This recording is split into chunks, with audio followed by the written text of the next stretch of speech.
আসসালামু আলাইকুম।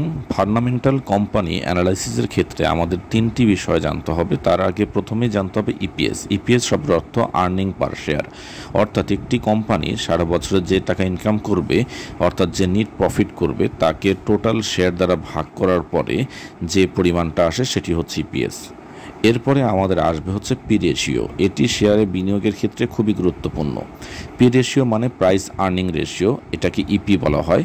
এখানে বর্তমানে শেয়ারের যে দাম বাজারে চলছে সেইটাকে ইপিএস দ্বারা ভাগ করলে আপনি পি রেশিও পাবেন, এবং পি রেশিও কারো যদি 30-এর মধ্যে থাকে তাহলে সেটি বিনিয়োগযোগ্য কোম্পানি। এরপরে আপনি যেটি আসবে সেটি হচ্ছে এনএভি। একটি কোম্পানির স্বাস্থ্য বা হেলথ কেমন আছে, অর্থাৎ তার সম্পত্তির হেলথটা কেমন, সেটা বোঝার জন্য এনএভি গুরুত্বপূর্ণ। সেক্ষেত্রে টোটাল অ্যাসেট এবং মাইনাস টোটাল লাইবিলিটি মাইনাস করার পর ভাগ করতে হবে টোটাল শেয়ার দিয়ে, তাহলে আমরা এনএভি পাবো। একটি কোম্পানি এনএভি যত ভালো সেই কোম্পানি তত ভালো।